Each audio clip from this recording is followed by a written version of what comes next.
It's Tip Tuesday. I'm Jill Hudson. I'm one of the coordinators for OCALICON 2019, and today I'm here with one of my colleagues. Hi, I'm Starr Dobush from the Lifespan Transition Center at OCALI.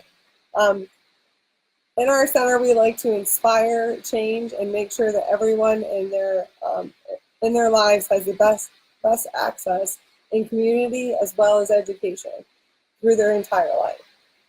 So today we're going to talk to you a little bit more about the call for proposals submission process. And your tip for today is prepare in advance. What are some things that you can do now, even though you still have 3 weeks until the proposal deadline? On March 27th. Awesome. Yes. So 3 weeks left, but there are plenty of things you can do now. And we're going to walk you through and show you some of those. So I'm going to change my screen here so you can see. Oops, here we are. This is the OCALICON conference page. So you can get there by clicking ocalicon.org. This is our main page. And once you are here, you will see that you can either use this blue button called Submit a Proposal, or if you scroll down just a little bit, there's a lot more information to see, and also one called Call for Proposals. They both take you to the same place. So here's more information in general about the Call for Proposals. And then you'll see over on the left that we have something called Before Submitting. So that's where we're going to spend some time today. Again, there's lots of good information of things that you can be doing now, even while you're starting to get your proposal together. But we're going to read just a few. And the first one is create or update your OCALI Pass. So all proposals have to be submitted online through the OCALI Pass system. And so if you have one, you can log into it. And if you don't, we're going to show you also how to create an account today. Just remember that if you haven't logged on to your OCALICON Pass in 2019, the system will be asking you for some updates. Just go ahead and peruse that and approve what is already there, or maybe make some updates. So you can either use this link right here, OCALI Pass, or this main navigation will always which stay is in up the in the right-hand corner, or you can click on the OCALI Pass that's embedded in the text. Perfect. Thank you. So I just wanted to remind you that if you already have an OCALI Pass, and maybe you've updated your email or you have a new mailing address, before you make a second OCALI Pass, just log into your original one, and once you're inside, you can go to your profile and update all of that information. So here you'll see my profile, and you can just scroll down and update it with your new information, or your new mailing address or your new email address. And that way, when you just have one OCALI Pass, it keeps all of your history together year after year. If you haven't created your OCALICON Pass, we'll also show you in a little bit later what that screen would look like and how to set that up. So you'll come down here and update, and it'll tell you your profile was updated. Continue. So now it's going to take you back to your OCALI Pass homepage. And if you are ready and you want to, the other thing that we want you to do in advance is also update your credentials. Your credentials really just want to highlight what you have done in your career field that's going to highlight and connect with what you're going to do in your session, whether that be any style session for OCALICON. I really have my education background. I have a certification that's specific to transition to work, and I also have a professional license credential for APSE, Association of Supporting People Employment First. So everybody that submits a proposal will first need to update their bio, and we have a field down here for your CV or for your resume. And so again, this is something that you can be doing in advance, even before you've started drafting your proposal. So describe for us what goes in your bio, right there, a paragraph. Then you can hit update biography, and then we'll scroll down here and you'll see also your CV or resume.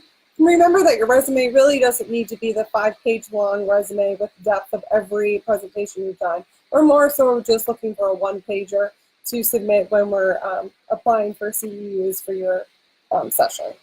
So once you've done both of those, we'll say update biography. It's been updated. It's going to remind you to double check your Vita. And then you can hit continue. It takes you right back to your OCALI Pass homepage.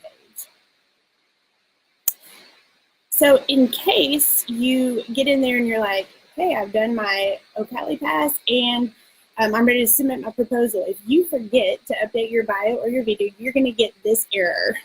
It's going to tell us that you need to submit, that they're incomplete. So again, along the way, we're just going to try to give you some hints to to help you move through the process. So be sure that you've updated your bio and your Vita. Put you back here. And then once you've done that, on your home page again, you can click Submit a Proposal right here, or you can go up to the right corner, and the OCALI Pass has a drop-down box, and you can select My Proposal, or go back to the OCALI Pass and select Create a Proposal. So 2 different ways. So then you're inside My Proposals. All right, so I'm going to take us back now to the Call for Proposals page, and we're going to continue to look at before submitting. A lot of this information is broken down on the left-hand side of the toolbar, and it breaks down even further for understanding of each section.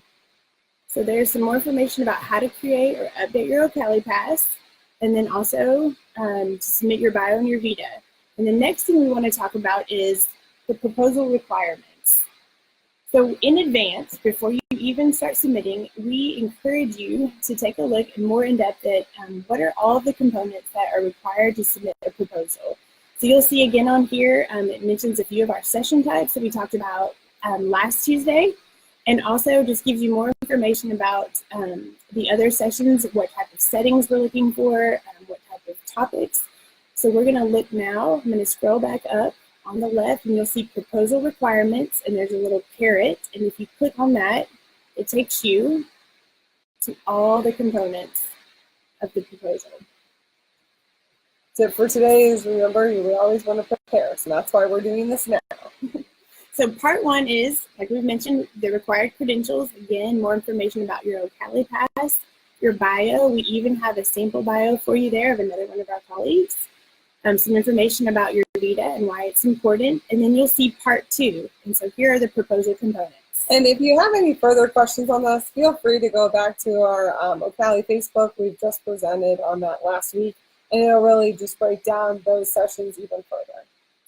So you can also click on the session types, and a grid will open up with the amount of descriptors and room size and what that event would look like in terms of OCALICON that day up. This is right, exactly, Starr. As you're trying to figure out, should I submit a hands-on interactive, or do I want to make this a visual?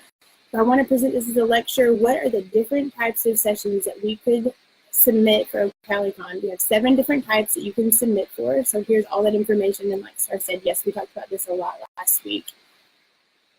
So you're going to pick your session type, and then just some general things, of course, your title, your abstract, there's more information about it there, your objectives, we'll speak to that. And the objectives, what you really want to think about is kind of a session outline, and it's really helping you to think, how will my session look the day of that event, or my poster, or any of those sessions. And it just makes it easier to write because you know what you want your audience to walk away with. Exactly. So it's a great place to start to say, why am I even submitting? This is what we hope is the point. So as we go through here, you'll see, I'm just going to give a quick overview, and then we'll touch on some of these. We have lots of different ways that you can set your proposal apart. So this is why we want you to think about it in advance. We have levels. We have a lot of different session topic areas, population targets, the targeted audience, and a targeted age range. And so at OCALICON, again, we are a lifespan agency, so we have a lifespan conference. So you can select in targeted ages anything from infant, toddler, all the way through older adults. And keep in mind, it's really important to capture a lot of audiences. And we know that with our crew of amazing ability individuals, we need to make sure that we're bringing everyone in to build a more inclusive environment. So the more you can hit your targeted group, the more diversity and the better practice your ideas will be connected. So I'm just also showing you, as Starr is talking, just the different targeted audiences that we have. We know that you might be able to speak to multiple audiences. We ask that you focus in on 5. Who do we hope is coming? Who do you hope is coming into your session? And like she mentioned, and who would find it the most valuable in their day-to-day practices. And then again, we have all different population targets that we want to focus on. And one that we've added this year is all individuals, because we know that sometimes you have information that's great for a whole class or for a whole workplace. And so we've added that for you this year. And that really helps to build that idea of inclusivity and know that every strategy, if it's tweaked to that individual's learning style, would be great to know. So we want to open up the doors of communication and broaden our horizon for everyone to be on the same page. So next we have our amazing list of session topics. There's about 48 of these session There are. topics. So spend some time here and look through. These are really overarching. We know that there could be probably 75 or 100 different topics that will be covered during the conference. But Starr, tell us a little bit about what you think when you look at this list of 48 topic areas. Last year when I submitted, I know that I was going to talk about transition, but I know that there were some overcarrying ideas like evidence-based practices. And who can really emulate and understand those are a lot of people. And so you have to think about, well, I'm talking about information that could be collected with data as well as employment and vocational training. Or if you're a group that wants to talk about positive behavior interventions and PBIS, you would really connect with your social, emotional, and sales. So we'll ask that you select one main primary topic area, and then you can select up to 2 additional secondary topic areas. And the great thing is it's the same list for both. And not only do you give us information when you submit about what you think are the main topics of your proposal, but eventually, once we set our program and set the schedule, then the attendees are also able to sort by these same topics later to really focus in on the sessions that they want to see, that maybe will focus in on family supports or focus in on legislation or policy, so they can use these same topics to find your sessions. So if we go back here, let's see. I really like that session sorter. It really outlines where I'm going next. So you want to be specific on what you're covering. I'm just scrolling down the page again, level, topics, population targets, the audiences, the ages, and here is the bulk of your proposal. So it is the session description. And there's 10 questions that I'm going to ask you to cover. So we know it's a lot, but we also just feel like you guys have in the past done a great job answering these questions. It really helps our viewers understand not only the information about your topic, but how you're going to present it and how our audience is going to receive it. And so we just wanted to talk a little bit about some of these. Starr, maybe what is 1 or 2 of your favorite questions that you like to talk about? I really enjoy hearing about the sessions with specific examples when they highlight what's going to happen in the sessions and then are able to show how that relates in their field into other fields. I also think it's beneficial if you really put all of your questions prior to putting them on your webpage, on a Word document or on a Google Doc, because you want to make sure that it's not lost. And we'll cover more of those ideas here in a minute.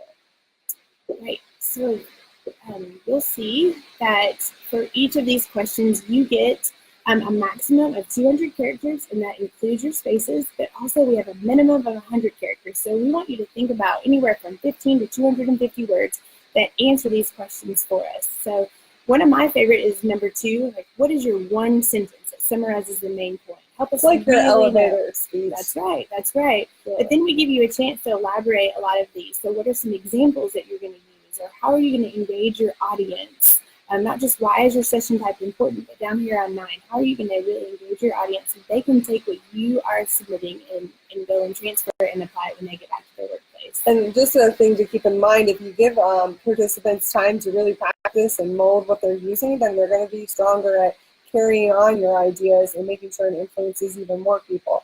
I really got a great feedback when I allowed for time for individuals to work on what I was covering. And just to keep in mind, the last question, number 10, specific experiences. If you're talking about a PBIS or maybe you're an adult day program and you're transitioning to community employment and you've really gotten amazing feedback from the community or the parents, this is where you would want to highlight that. We're not looking for a recap of your resume. We're looking for those awesome, go you, great moments. All right, so you've got your work cut out for you. We know that. There's a lot of information on that website. We hope you'll review it again. So just 4 things that you can do to prepare in advance. You want to review those for us? Yeah, create or update your OCALI Pass. Make sure you upload your new CV or make sure it's still current and up to date, as well as your bio. Review the proposal, call for proposal requirements in detail. I like to peruse those and make sure that when I'm thinking about my outline, it's on my Word document or Google Sheet that I'm really matching what they're asking and restating those ideas. And then lastly, draft your proposal on the offline document, like Google or Word doc. Thanks so much. So that's really important. I think Starr alluded to that, but you get 60 minutes to submit your proposal. And so sometimes you're creating it in the moment, but it doesn't save anything until you hit submit. And so if for some reason you accidentally spill your water on your computer, or if you X out of it for some reason, or you have to get up and run to take care of an emergency and it times out on you, everything is gone. And so we have heard some really sad stories. So if you will just take some time, prepare in advance, type out your answers, or even just brainstorm a little bit along the way, put some thoughts down in a Word doc or a Google Doc, copy and paste those into the form once you're ready. And then that way, in the rare case that something happens, you also have a backup of your proposal so you can submit that again. Anything else, Starr, that you can think of? Please have fun, and thanks for influencing everyone for the best. Yes, so if you have questions, you can post them to our social media pages. We do have OCALICON group on Facebook, or our Twitter is @OCALIOfficial. So send your questions to us there so we can answer them for everyone. And then be sure that you mark your calendars for 2 dates. The first one is Wednesday, March the 20th. And that is when we will be hosting a Facebook Live, 3 p.m. Eastern Standard Time.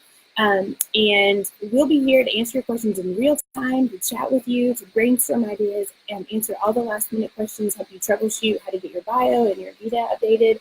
And this will really allude to the next full week, because on the 20th you will have some Q&A, and on the 27th, March 27th, is the last date for call for proposals. So please continue to ask questions, and remember that the OCALI Facebook page has a lot of information of common questions already, frequent questions already being asked. Awesome. Thanks, Starr. Now you can get busy submitting your proposal, and that's your Tip Tuesday.